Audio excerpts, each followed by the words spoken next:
Alright, it's time for a serious ass conversation about hey, should race be an issue in Caribbean music? Seriously, should race be an issue in Caribbean music? If you want to know what I think about this topic, make sure you watch this video. Girl, you're pretty like lights in the city. Girl, I want you back it up for Babbzy. One drop. Your waistline moving like evicted family. Back it up for Babbzy, girl, and one drop. Girl, drop. Hey, drop down your body, girl, drop. For Babbzy, drop down your body, girl, drop. Yes, drop down your body, girl, drop. For Babbzy, drop down your body, hey, drop.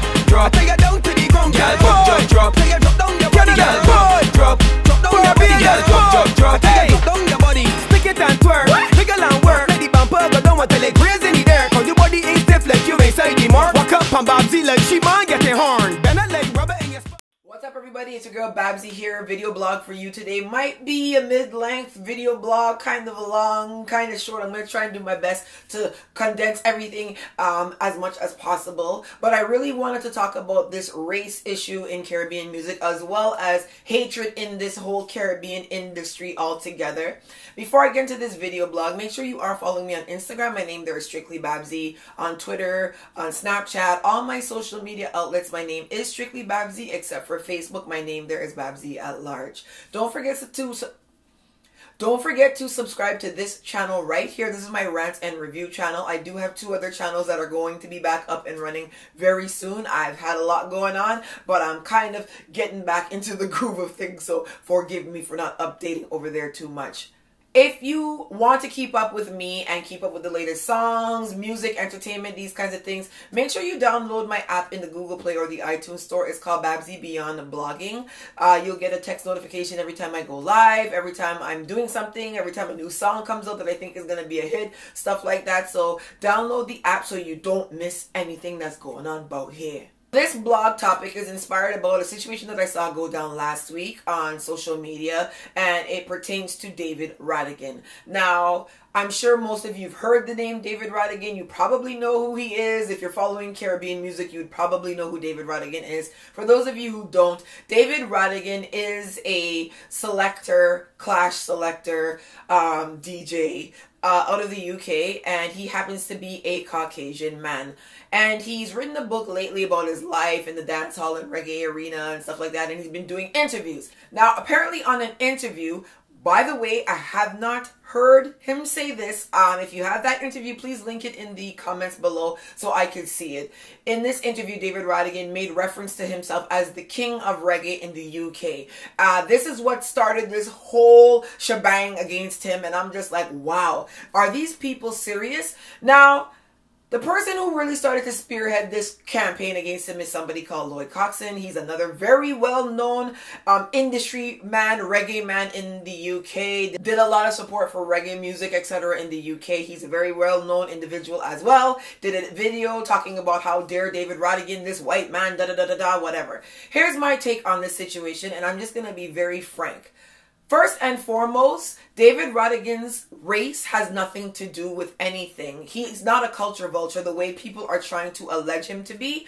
I don't find that David Rodigan is somebody who jumped into reggae music because he found a way that he could make money and that he could bust himself in the UK. I think that's totally absurd. To let you guys know, and I don't know if you guys ever really pay attention to these things, reggae and dancehall on the spectrum of payment and money making is at really the bottom. There's no money in reggae. And when I say there's no money in reggae, some of you who basically would have no income might think that, you know, the money in reggae is great compared to the salary that you make. When you compare the salaries of other genre artists, dancehall, reggae, soca are at the bottom of the spectrum. So David Rodigan could have very easily jumped into country music, into hip-hop music like DJ Khaled. DJ Khaled was a dancehall DJ in the beginning, clashing, doing all of that, but he jumped over to hip-hop because it's a billion-dollar industry. I don't think David Rodigan was in reggae to make money, to try to be a culture vulture. I think he genuinely loved reggae music. Now, I don't think that at this stage of the game, him calling himself the king of reggae in the UK is something to warrant everybody to flip the fuck out over. Real talk, that isn't a far-fetched title for him. I mean, he's not a little league coach by day and then DJs his grandson's birthday parties in a basement jam at night. David Rodigan has won clashes on very, very large stages against very, very competitive soundmen. Him calling himself the king of reggae in the UK might be a high-chested conversation for some, but I don't think his whiteness has anything to do with that. It might be him feeling cocky, him feeling himself, and him really being a person that is known for reggae in the UK. Now, some people were like, you know, he hasn't bust nobody. The same Lloyd Coxon and these guys are like, he hasn't bust no one. Busting artists is not necessarily what is on everyone's agenda. When you look at guys like Bounty Killer, who bust Vibes Cartel, and look where he is now, running around with these artists to bring them out on the road is not necessarily the best business strategy. Most people who bust artists lose a lot of money doing that. That's why when people rag on Beanie Man, I'm not here for that conversation, because it's not up to me as a blogger to bust other bloggers. It's up for me as a blogger to chase my own path and dream as a blogger. If I happen to help others along the way, that's fine, but it's not my job to bust people. That's not what I'm here for. I have my own plans. So just because David Rodigan didn't bust an artist in the UK doesn't mean he hasn't done anything for reggae music. I also believe that his image alone makes reggae music look wonderful. It makes it look warm. It makes it look accepting. Why? Because a white man can now come and clash against black Jamaicans, and it makes it look good to all the other non-black Jamaican people out here. Like, oh, that's inspiration for me to go into reggae. Reggae's accepting. Let's do this. I don't think that David Rodigan could walk anywhere on the planet and be like, I invented reggae music and it's mine. The entire fucking world knows that reggae is Jamaican. They know that dancehall is Jamaican. You don't have to worry about somebody walking around, even if he did say, I invented reggae music. No one would believe him. He's not rassle Jamaican. Calm down. But when you guys start talking about this white this and white that, I have a problem, because I even took on a blogger in recent times over this.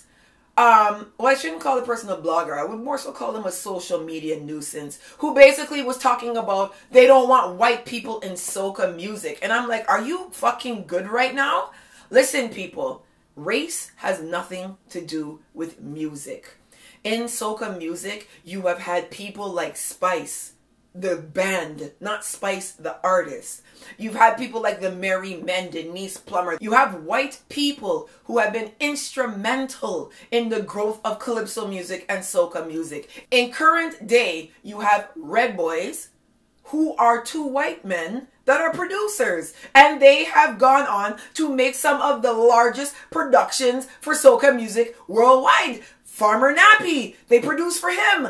They even produced a reggae rhythm, and Maxi Priest was on it. Like, are you guys for real out here? Yeah, they're white Bajans, but they have every right to want to make soca music that black people have. King Bubba is one of the more popular soca producers. He's Syrian. He's Bajan.